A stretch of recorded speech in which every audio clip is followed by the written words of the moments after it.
So welcome back to Ethics TV, and I'm joined on this 32nd episode by Sarah Spencer, whose bio you can read in the description. She's joining us here from Nairobi. Sarah, thanks for joining. Thank you so much for having me. I have a standard question where I start simply because it allows the guest to choose the rabbit hole launch pad, metaphorically speaking. And the question is, what's keeping you busy right now that you're most enthused or excited about? It's a great question, and it's a great opening question. I think the answer could be one of many things, but I spend a lot of my time these days working out how the humanitarian sector can adopt artificial intelligence and various create AI solutions to improve the reach and the impact of their work and of humanitarian aid to support the hundreds of millions of people who are in need of life-saving assistance. And that is particularly important at this time because the last 100 days, certainly since January, have proven catastrophic for the humanitarian sector with aid reductions in the aid budget from the US government as well as from other governments. It means that the whole of the system that has supported hundreds of millions of people around the world and provided life-saving assistance to those people is really on its knees. So AI is being seen as this messiah that can help us, see our way through these problems. And AI does have some opportunities and will provide some interesting uh, solutions and generate some efficiencies. But my word of caution is always, not in every case, and it needs to be fully explored. So that's what keeps me busy and up most nights. Yeah, no doubt. The I think it's prudent or very wise words to say that the things that we extol as the saving grace are often nuanced and not necessarily a one size fits all. What do you feel are the biggest watch out or look out things to pay attention to when one is seeing AI as the answer? What are the best um, uh, kind of yes but moments, would you say? I mean, I think it's hard to like have like a top line to that, but I think the biggest sort of health warning is like look at the details, right? Break down all like get past these monolithic statements about AI driving efficiency, AI generating wealth or growth, economic growth and productivity in certain countries at that sort of macro level. You need to dive into the details. And a recent conversation I had with someone, we sort of got into the tensions that exist between AI solutions that help to improve creativity, discovery, and productivity at the individual level.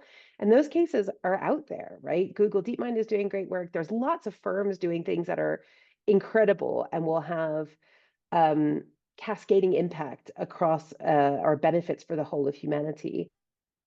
But those can't be conflated with AI solutions that are increasing automation and potentially displacing labor and labor in places where in the global south, for example, or low skill labor, which is arguably from an ethical perspective places where we need to keep income and revenue flowing um, for if we don't have something in place like universal basic income. So there are some real tensions there that don't get fleshed out unless you dive into the detail. And I think in this like huge AI hype for the humanitarian sector as well as others, that those two issues get conflated: AI for creativity and discovery, and AI in automation. And then there's a whole other sort of basket around AI for surveillance. Mm. And on the humanitarian side of things, away from the creative mid-journey ability to create a cartoon out of prompts, from a humanitarian perspective, and not dumbing down the creative side. My wife is a digital and physical creative artist, so I have huge respect for the arts in that aspect. But from a humanitarian aspect, do you feel that is there a level of misunderstanding of the benefits and the opportunities that can be forward with technology? Or is it that the opportunities are very well versed or understood? It's a lack of resource able to be implemented. Where is the actual pressure point? So it's both of those things, I think. I right now everyone's fixated on generative AI and specifically, publicly accessible tools like ChatGPT, Copilot, Claude, Mistral. All of those tools are the ones that people think of when they think of AI.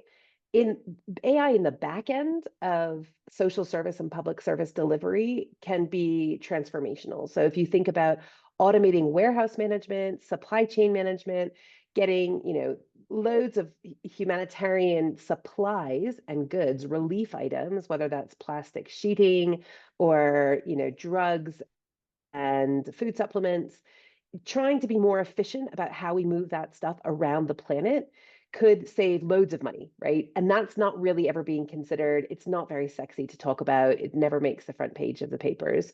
There's some interesting ones around how you might like co-design an AI, sorry, humanitarian intervention with an AI agent or with a generative AI model. And that's what I mean when I think about creativity, certainly for the arts and for other things. But in the humanitarian sector, there are use cases that could apply from other adjacent sectors like economics, where people are thinking of new economics models and using generative AI tools to help them brainstorm, to help them create things more quickly than they would be able to if they were on their own, right? Like work that they would do in a week is now taking a day or two. But I think the problem is that the distraction that is created by generative AI and where people get sort of lost chatting to these tools is taking us down a rabbit hole that is not very helpful. The places that I feel like will be transformational are going to be in new drug discovery, right? So if we get to a place where we can find a malaria vaccine that is 99% effective, we're not near that yet. We're getting closer, but we're not near that yet. If we get to 99% effective, that is game changing, right? That is game changing in terms of infant mortality, in terms of, like growth and productivity. We know that there's direct correlations between under five and infant mortality and economic growth, for example. And so that could be real game changing. And AI is helping to do that. But it gets lost in these wider discussions about how to use AI to write emails and how to use AI to write reports. And I just don't, most of my work is trying to shift them to these bigger pictures and these bigger, longer term tasks that are more, that will generate more gains, I think, in the long term. Mm.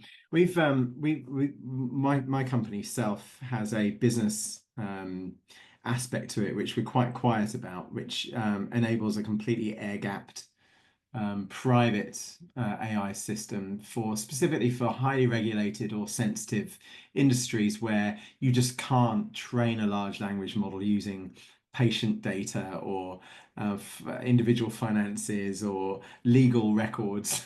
So that's that. But what we found is that there's a huge education needed to somehow convince companies that it's useful to have an AI system that is private and air gapped to them. And so we're still in this education mold where there's one shark that needs to be jumped in terms of understanding the ability that AI has, but then there's another one as soon as you jump that one, whereas like it seems a lot of organizations think, great, let's use ChatGPT, and then you have to educate them that training a large language model isn't necessarily suitable in certain instances.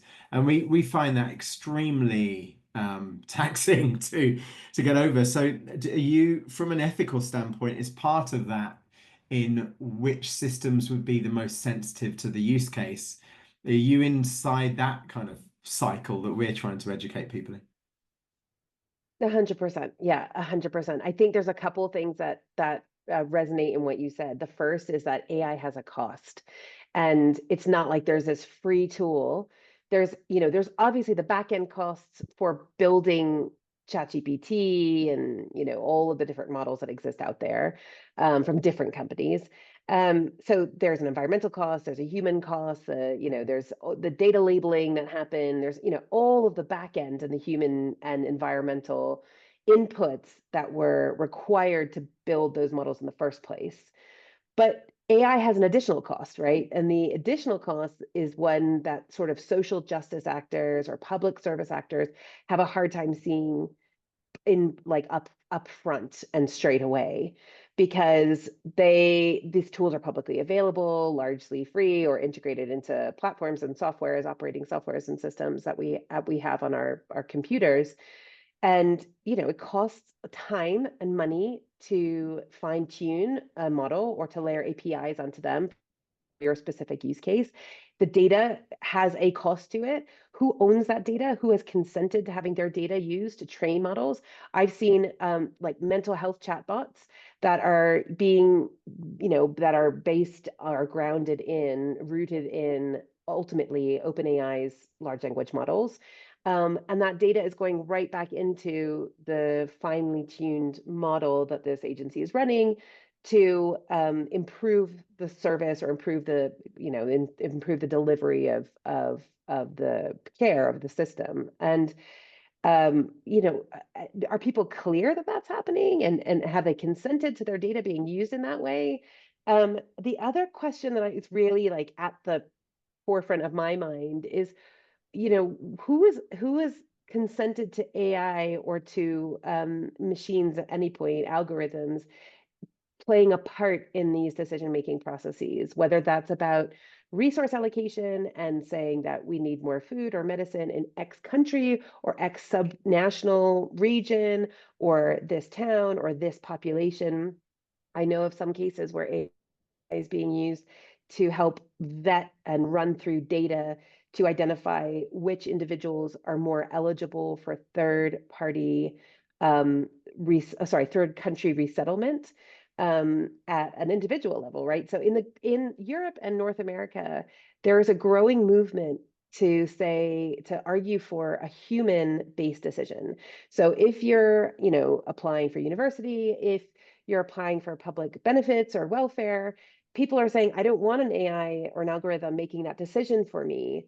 And there is growing consensus, I think, particularly in Europe, saying, right, fine, these people can have the right to have a human social worker help them through, or teacher or education professional. And on the flip side, across the humanitarian sector, but also in many places in the global south, the race to automating and to algorithmic decision making is increasing and is accelerating.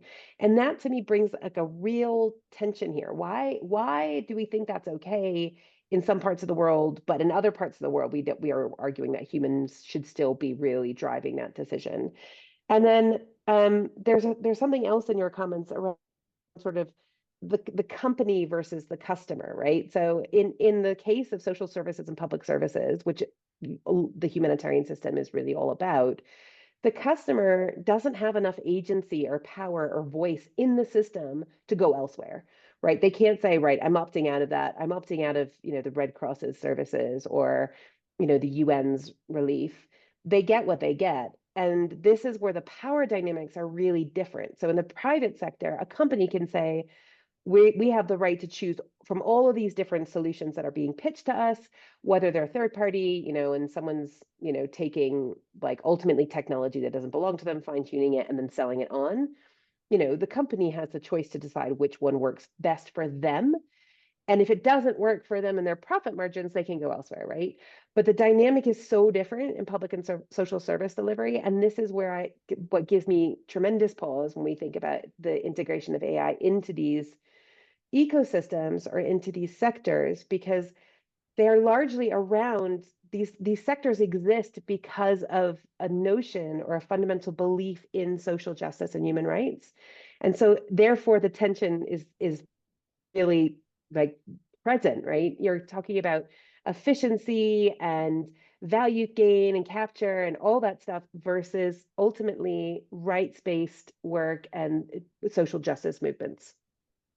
Yeah. Well, that's, I mean, it's very comprehensively thought through because there hasn't been many guests on Ethics TV so far that have brought this perspective forward, and it's something that well, any viewers or readers of my books or people who've watched any of my talks or my TED Talks and stuff will know that these are topics that are close to my heart and concerns that I have. The nuances of these things need to be discussed more, which is one of the reasons why you were picked on to be part of Ethics TV. So, what do you feel there's over the period of the last 100 days that you mentioned at the top, this the humanitarian challenges that have been faced that have been apparent? Is there a sense of optimism of resolution of these things in a short to medium term, or is the hope that in the longer term things will veer toward solutionizing and practical um, resolutions of these issues? Or do you feel that there needs to be more fundamental rethinking? And if so, at what level, without getting you into trouble or exposing any particular bias? I'm wondering whether viewers or listeners to this will um, go from a catastrophizing standpoint to one where they feel that there is some form of progression toward things being better. What do you feel? I so history is a really great ally in these times because time horizons matter. If we're thinking about what the future looks like for the next couple of months, I think it feels pretty bleak from a foreign policy and international relations perspective. I suppose there are some areas for hope and optimism in that existing relationships are being reconsidered. Those that don't include the United States, other countries and regional organizations and bodies are trying to think through how they partner together in a different way to protect fundamental values that were that grew out of the ashes of the Second World War, and how we protect that world order and a rules-based system.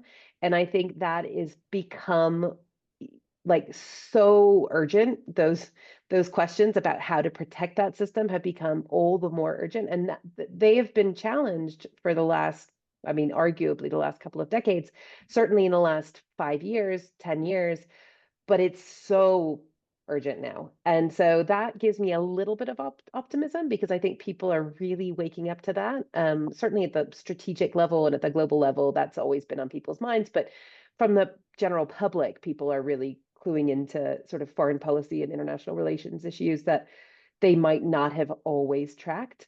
I also, if we think about the next 5 years, I think a lot can happen in the next 5 years. If we're thinking about the pace of technological change, international relations and great powers competition, global stability or war. I mean, where we were 5 years ago, where we were 10 years ago was a very different time than we are in now.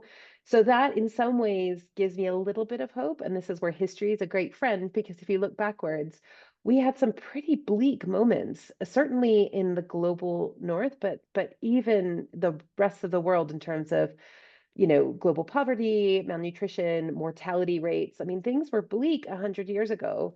And the one constant that we have in our lives is that the change, right?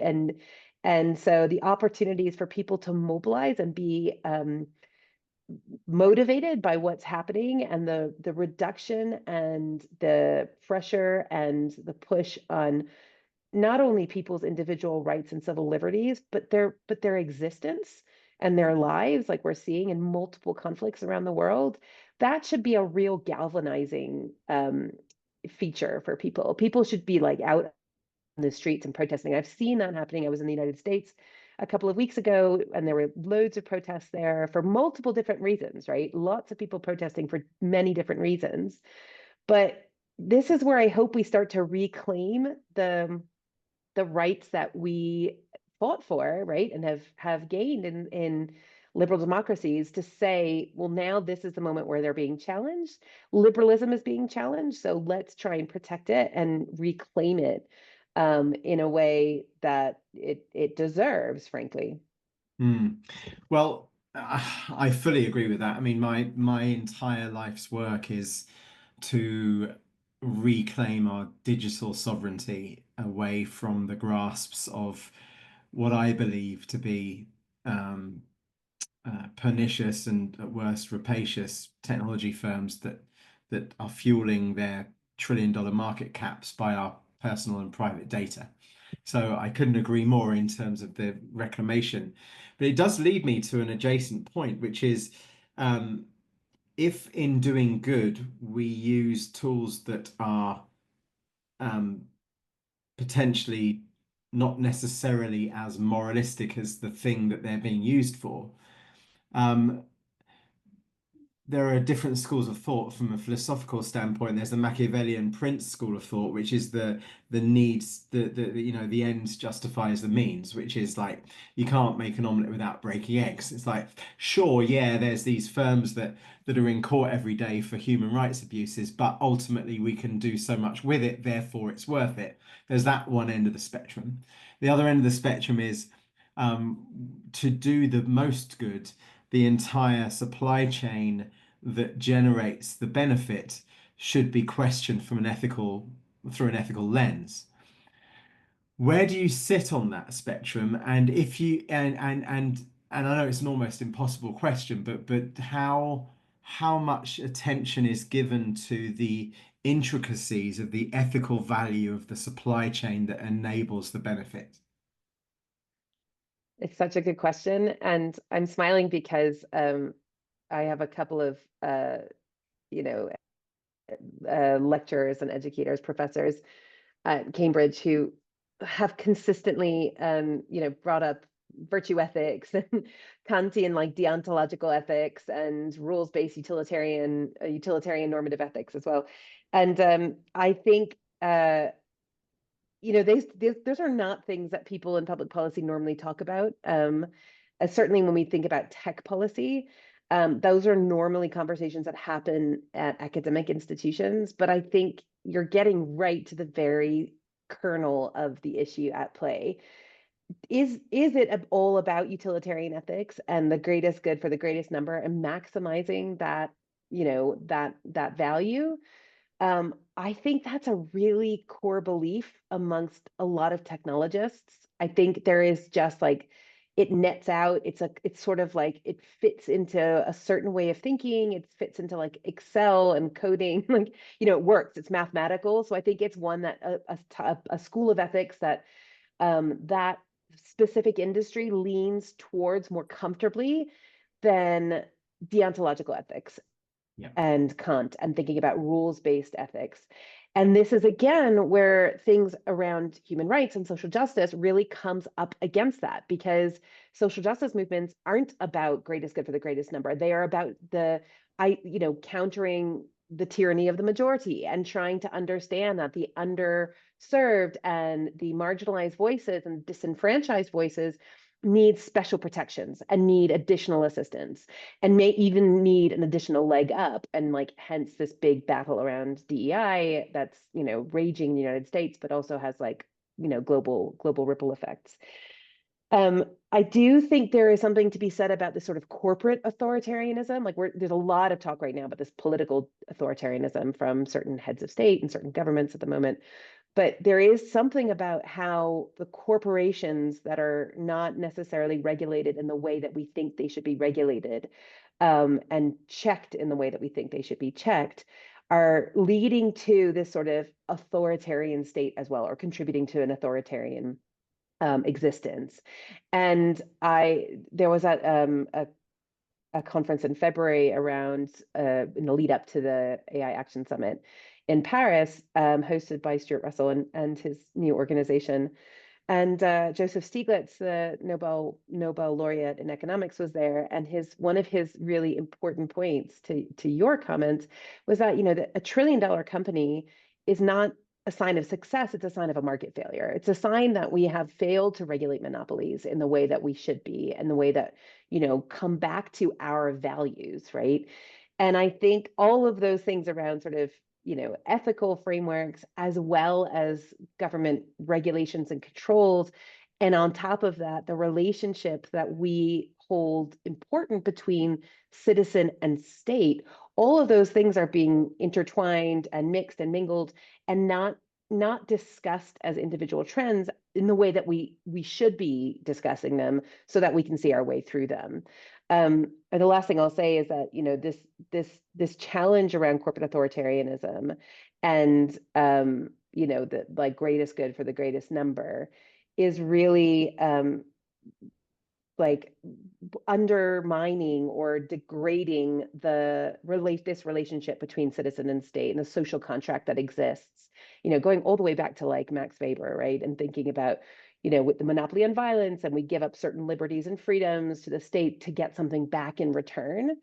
That whole notion that you give up certain freedoms, whether that's through taxes or your weapons or your right to protest or certain different restrictions on your rights, because the state gives us those protections, right? Like Westphalia, Treaty of Westphalia, 1648. It does feel like we're in this time where that whole premise is under threat. And it's not only being threatened by political structures, it is really being threatened by $1 trillion companies that have an outsized say in what our political structures look like.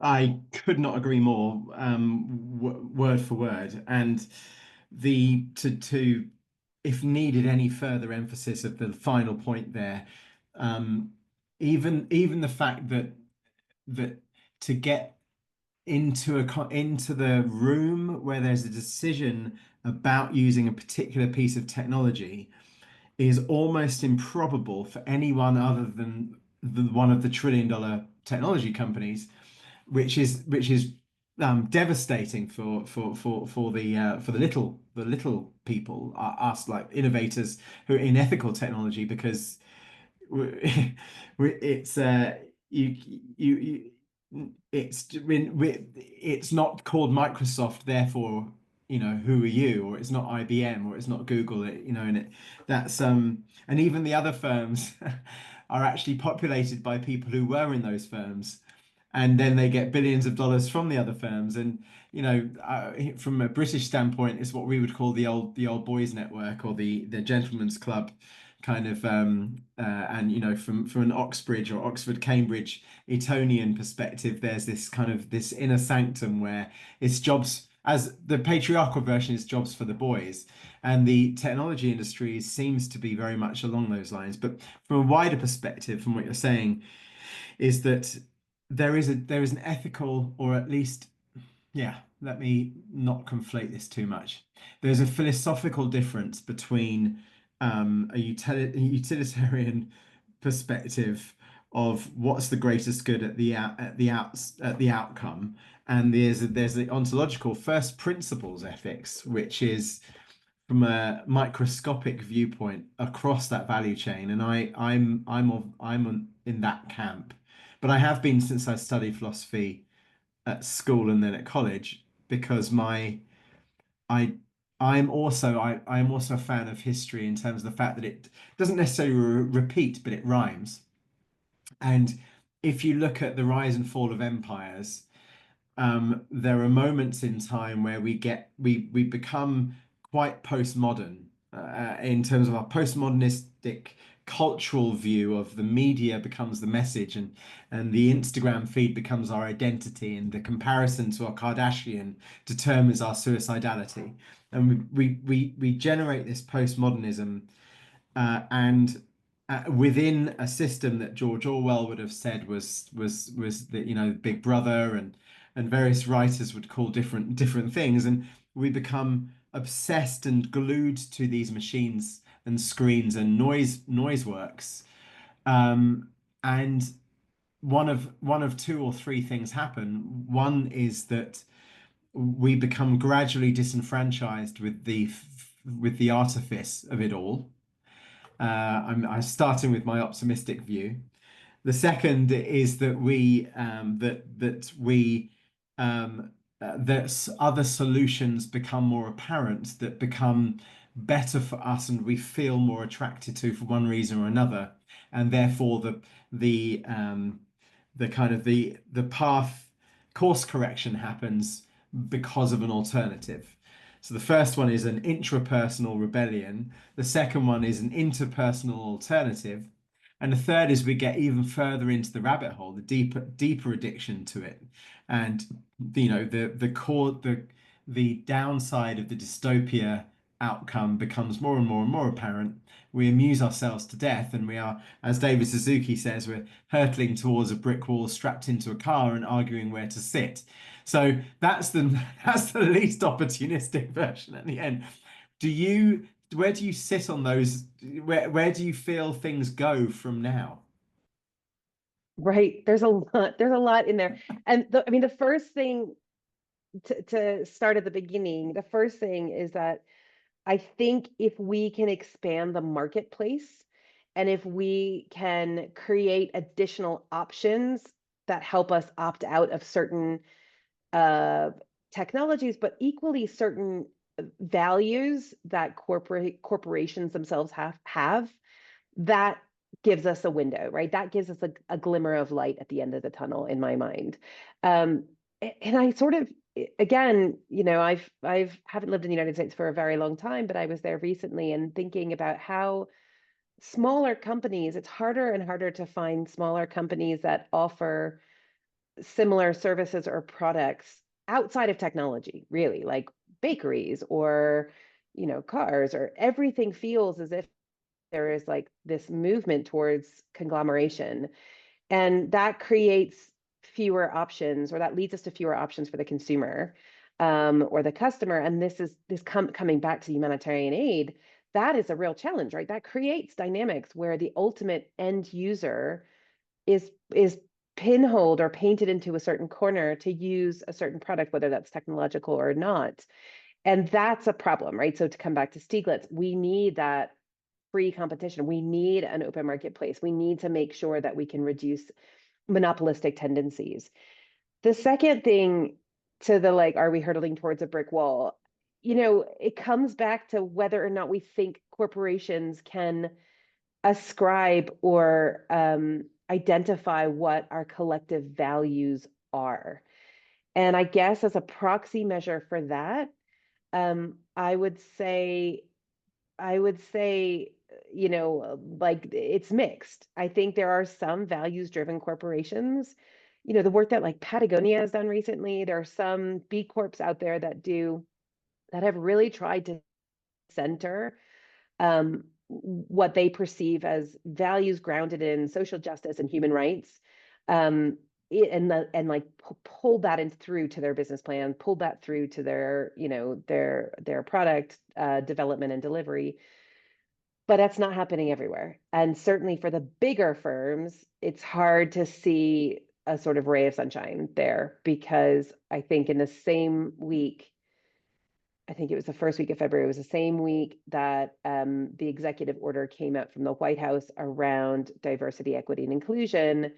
Google, and the same week that Meta removed their fact checkers, Mhm. Google also removed their responsible AI principles Yeah. and their DEI policy in the same day. And that isn't a great proxy measure for the direction of travel, nor is it a great proxy measure for what AGI might look like, because the people who are developing those tools aren't aren't reflecting the values of Western democracies or liberal democracies. And that should be a cause for concern, I think. The last thing I will say to your point on sort of the addiction to technologies or how it's transforming technologies, I was thinking about it last night and thinking, people often make the parallel metaphors related to Gutenberg and the press, and that changed printing press, and that changed lots of things. And it was a great leveler. And that was, again, thinking about history, we're talking 300, 400 years ago. And the societal upheaval in those 300 and 400 years arguably, wasn't as dramatic as what we're seeing has happened in the last 20 years. And Facebook is only Meta is only 20 years old, really, maybe 21 years old. YouTube is, just celebrated its 20-year birthday as well, or anniversary. And the course of change, or the speed of the change and the impact of that change is so dramatic that we can't effectively measure it in an evidenced way, and in pace and keeping up in pace with the technological change. One example is about MIT and OpenAI recently co-led a randomized control trial, an RCT evaluation on the use of their tools, and found that the increased or excessive use of their tools leads to negative impact on human emotions and things like anxiety and depression and social isolation and loneliness. Now, if that's OpenAI reporting on their own tools, I think that all of us need to pause and think about that. From a conflict and global stability perspective, the work that I've primarily focused on for the last decade or plus is the impact that these tools have on humans' ability to cooperate and on social cohesion. Because again, if you think about the last 200,000 years of human evolution, what has got us to the place that we are is our ability to cooperate, is, villages coming together and cooperating and forming, counties and forming nation states and, moving onwards.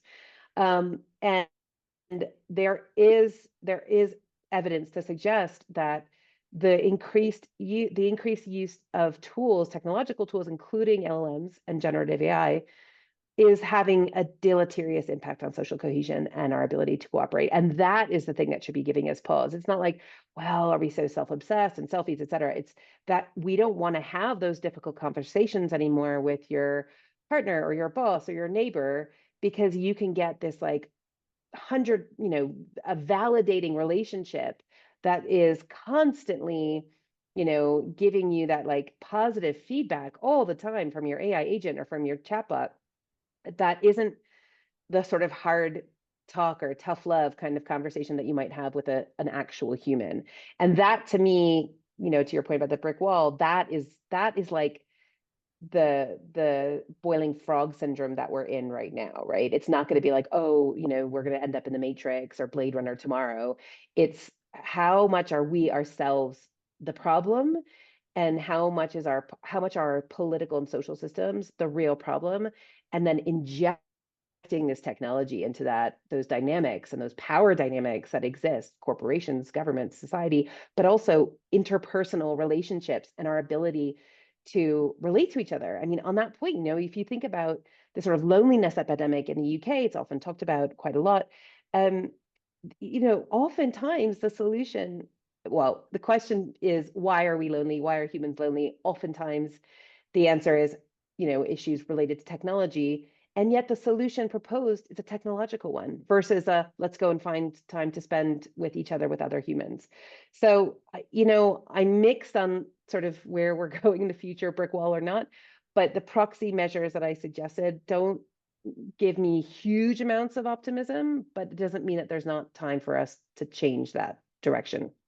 Yeah, good. Well, I view things in a very similar way. I must admit, from an ethical technology perspective, my view of solving these things starts with reclaiming the rights to our own identity, which has been Yeah. solved inside a terms and conditions box that we forgot to read the detail of when it was also ticked. I think the next thing after reclaiming our identity, it would be to preserve our right to silence and our rights to turn things off and our right to distance ourselves from the addiction mechanisms of comparison. And in fact, the whole purpose of Ethics TV, despite being the founder of Self, which is standing on a relatively lonely hill, shouting at this particular wind. Ethics TV is so that we can either now or in the future have at least a resource for critical thinking to be applied and discourse. And so to that end, Sarah, thank you so much for your time on this show. I can't help but wonder whether or not, well, I hope that lots of people hear this or read or see this soon, but I'm wondering where else we could have this type of conversation that would fall in the right ears, and I can't work out where or who that would be with. Your if you personally, Sarah, or if anyone else watching this thinks that what we've discussed here should be the topic of a 60-minute special on mainstream media, which it obviously should be, then please do get in touch, because I genuinely, without being too hyperbolic, I'm trying to work out what other issue is, other than the macro issues of society and the difference between the haves and the have-nots, the conduit of a lot of that widening are the issues of which we're speaking, and the monopolistic issues in which we're speaking. And so, yes, thank you, Yes. Sarah. Thank you. I don't know if you want to finish with any statement or any signposts that people can go to find out more about what you're doing or whatever. But please, please finish us with your final reflection, perhaps. But yeah, I mean, I think we have the power to change our future, right? We have the ability to change the outcomes, and it's not just by voting in the United States every 2 years, in local elections in the UK, but it's also by mobilizing, by supporting grassroots movement, by organizing, and moving away from political mobilization or social mobilization through clicking like. That has distracted us from things, that tools and mechanisms and systems that work. And I would just say it's going to take energy, it's going to take time, it's going to take commitment, but we got here through those systems, and it's time for us to return to them and put a little energy behind it. Quite right. And where our energy goes, that's where things start to manifest. It just beautifully, Correct. physically, without even referring to the quantum realm, it's just the way things are. And so Correct. thank you so much, Sarah, for joining. I really appreciate it. And hopefully we'll have another chance to do this again in the future. Thank you for having me. Thank you for having me. Cheers.